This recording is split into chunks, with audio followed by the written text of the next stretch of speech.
This is Adam King from Aliens Don't Ring Doorbells, and you're listening to Madness to Creation. Go ahead, say it.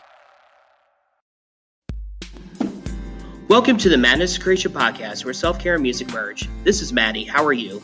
I hope you enjoy the following episodes coming up. Adrian Gervitz, Fran of Light the Torch, Lawrence Gowan of the legendary band Styx, V of Violent Idols, and Never Loved. At this show, we focus on mental health awareness with ending the stigma on mental health. Our goal and focus of this podcast is to touch people's hearts and to save lives. Studies have shown that 1 in 5 U.S. adults have experienced mental illness and 1 in 20 have experienced serious mental illness. We believe that the state of your mental health affects how you think, feel, and ultimately act. The more we talk about it, the more we can encourage people to address their mental health. If we help save one life through this, then it's worth it. We hope one day that people take it as seriously as we do when we have a physical ailment. Sometimes the topics we bring up are sensitive and might trigger the listener. This is why we have included timestamps in the episode description in case there is a part of the podcast you don't want to listen to. Or, of course, if there is only one part of the podcast you want to choose to listen to. No matter what, we love you for checking it out, and please give us feedback. We are working on setting up a Patreon, and we will have an announcement of said Patreon July 1st on Instagram TV. It would mean so much if you would support it. We are hoping to begin to have sponsors August 1st. Email us at madnesscreation@gmail.com with the subject line sponsorship if you are interested. We are also releasing a schedule July 1st to where you can find us easily. You can find us on Spotify, Spreaker, SoundCloud, YouTube, Geo7, iHeartRadio, Google Podcasts, Podchaser, and Podcast Addict. And for algorithm purposes, we would love you forever if you would choose to follow us on one of those platforms. It would help the algorithms. On that note, be safe, be well, and be balanced. Take it away, peoples. And answer down low. Yeah, I will tell him that he told you to answer his damn phone. How does that sound? Yeah, absolutely. And I just got to say, first of all, I have about 15 to 20 minutes with you, right? Correct. Okay, sounds good. And there's like so much I want to ask you. But the first thing I want to ask you is you're going to be on tour with Styx. First of all, how cool is that? And secondly, how much do you miss performing live with this, considering we've all been in this pandemic and everything like that? Well, first starting with Styx, and I'm not trying to age Tommy because he's not much older than I am, but as a kid in my dad's church, we had one phone, a rotary dial phone. I can still remember going down there, calling Turtles, the record store, and they sold the tickets to the shows. And I can remember when I heard Styx was coming to town, I would be down there just rotodialing that phone, like somewhere in Mayberry or something, trying to get tickets. And first and foremost, Tommy, just being a Southern boy, it was great to go as a young man to see someone that was on that big stage that was from the South in a small town, and it gave me confidence that I could do it also. And then to get to meet one of your heroes, he's such a cool cat, man. And all the guys, JY, they're all just cool as Christmas. So, for us, we won the lottery a long time ago, and we just keep winning the lottery. Yeah, absolutely. And basically, like, what can fans expect from an evening with Styx and Collective Soul? We'll just start off that way.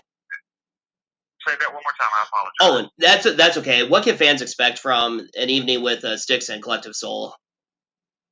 I would think a lot of good rock and roll, man. Songs people are familiar with, they grew up with, they want to share with their kids, the next generation, and just fun. I mean, that's what I love about Styx. It's okay to be one of them. It's all good, and I have no problem with any of that. But these two bands, we're out there to make people smile, happy, and forget about the pandemic for a second would be nice. Absolutely.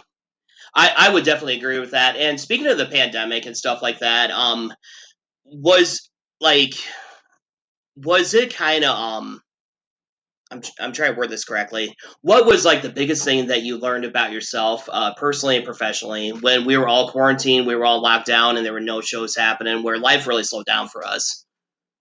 Well, personally, first and foremost, I got to spend more time with my family, because being locked down, and we travel so much, Collective Soul does usually between 75 to 125 shows a year all over the world. And, to be able to have that time, that quality time. I have an 11-year-old son, and it was special to me. I mean, I sat here last night and watched him skate for 3 hours. Being a Southern man, all of a sudden he's down ice hockey, and I'm like, where did that come from? But it's just the joy of the greatest gift I've been given, and that's my children, and to be able to spend time with them. Because sometimes you take it for granted because you're working all the time and you're gone, especially during the summer. That's the time he's out. So just being able to spend that time with him. Now, professionally, we went ahead and did more Collective Soul records, and I did another side project because I love New Wave. I grew up with New Wave.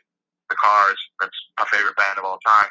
And so when the pandemic hit, we were kind of quarantined in Sarasota. Well, we were quarantined.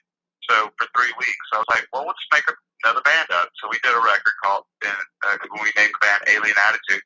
So I'm actually now in Palmetto Bluff, South Carolina, making a second one. So it's kept me busy, and it's kept me on my mark. I can really focus and study and read and really, I think, kind of hone the songwriting in a little bit.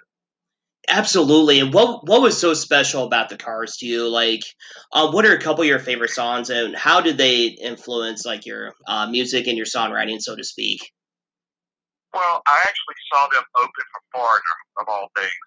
It had to be 78, 79, when their record just first came out, and I didn't know who they were. And I remember just walking in going, that is one of the weirdest, craziest sounding, looking bands I've ever seen in my life. And I just fell in love with them. And I love Rick, beat poet type lyrics, his imagination of using words that you don't remember what use and phrases. Drip dry gloves for one example. She's got those drip dry gloves. I mean, who comes up with that stuff? Yeah, exactly. and I love Elliot. I always tell our guitarist in the band, Jesse, is amazing. Like, he can play anything. I'm always like, listen to Elliot, because the solos were a part of the song. I mean, it's just as melodic as the song. And I just love their arrangements. And I don't know what it was. I think the artwork, David Robinson, the drummer, did the artwork. I love the whole vibe they gave. And it was just a fun era for me. And I was growing up then, so I was finding myself in music and what I liked. So they're the only fan club I ever joined. Yeah, I was gonna say, like, I grew up on the Cars as well. Like, Magic will always be one of my favorite songs by them. Just that guitar riff and the arrangements, as you said, and everything like that. And would you consider?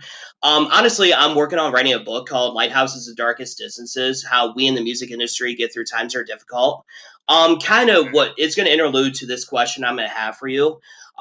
This morning I was jamming to one of my all-time favorite songs called "The World I Know" by you guys, obviously, and I remember that song. I was kind of a depressed teen and everything like that, and I remember that song really helping me get through and stuff like that. And right now, my dad is battling cancer as well.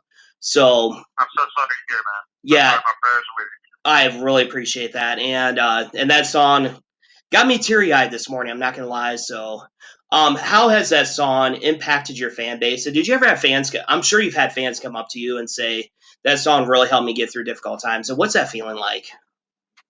It's a different feeling because you don't write it for that expectation. You write it to fulfill yourself and try to be the best songwriter you can, and then the band tries to present it the best way we can.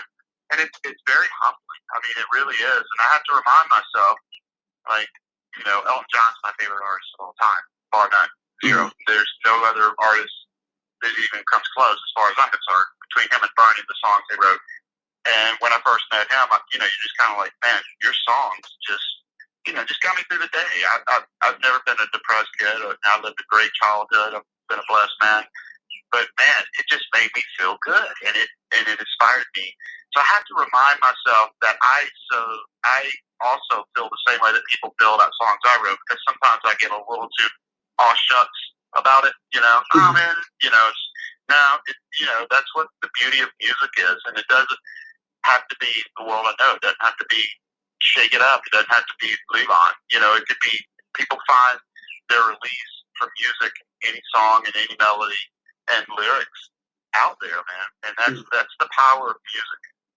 Yeah, I would agree 100%, and that's why music has really gotten us through this quarantine and everything like that. And to me, my question to you is, what do you think concerts are going to be like back to the way it was before COVID, or do you think there's going to be a little bit of a paradigm shift, so to speak, at the I, I, concert or I, live performance? I think it'll take a little time, just because once again it's a big business and businesses have to be careful. You know, maybe not meet and greets this year or next year, but I think eventually, just in society in general, we're going to get back to being normal. So with that being said, I think concerts will become normal, um, and I think it's a really important part of society. It's no different than going to a restaurant and eating. To me, music is placed just well, of course you need food first, but I think it plays a huge part in society, especially in American society. I mean, we invented rock and roll. We are the basis of it all, blues and all of it. Yeah, absolutely, I agree 100%. And kind of another question I have for you, like kind of going back to the world I know and Shine and stuff like that. Like what was it like back then? Like just like having chart topping singles and stuff like that. Like what was touring like back then, and what was it like just hearing the songs on the radio and just having all this adulation that you had? Well, I think things happened so quickly that we were just on fire. We were just moving. I mean, the second CD came out. I think our second recording came out like 10 months after the first one, because the first one was a batch of demos I made in the basement. So the second one truly is Collective Soul. And we were learning to find our sound. We really weren't a band before the first one came out. We were just, so there was a big learning curve going on for us. So I don't think we paid much attention to that, other than we felt we were in a very blessed situation, and we just wanted to do the best we could. With that being said, I look back on it now just going, that was crazy times. But today's still crazy times. I mean, I think we've matured enough to where we can absorb it and appreciate it way more than we did then, if that makes sense. Absolutely. And speaking of which, like you received a lot of amazing responses to the Blood record and to Half and Half, the EP that you released. And is first of all, I really love the song "Good Place to Start." I feel like when I listened to that song, my first thought was like, this is the anthem for a post-pandemic world, and just because it almost feels like a reset, so to speak. And just take us into that song and the music video, and what do you like and dislike about making music videos? I'm not a video guy. That's not why you got into it. You played music to get the girls. You never thought you'd have to make videos, especially when I started. But Good Place to Start. I wrote literally Tom Petty. Tom Petty passed away, and I just wanted to kind of start over, and just he meant so much to me in the band and musically, the Heartbreakers. And I was like, you know what? I'll mourn, but it's a good place to start, and let's get it going again. That was kind of where the theme came from. Yeah, absolutely. Did you ever get to like meet Tom Petty or anything like that? I did not. I've never. I'm to be honest with you, I'm very shy, and I stay away from. And I'm very family oriented too, and I never left Atlanta. I lived in Atlanta my whole life. Never left. I just that part of it was never important to me. I would love to meet people. I would never decline meeting people, but that's not the forte of what I want in life. To me, it's my family and then writing the best songs I can. Yeah, absolutely. And what does your family mean to you? Like how did they help you get through like this quarantine and everything like that? Well, I mean, they're my world. I have two boys, and I always tell people those are the best songs I've ever written. I mean, and that's the bottom line. I searched for that perfect song, but I've already done it. I got two healthy boys, and blessed that they still kind of hang around Dad and like Dad a little bit.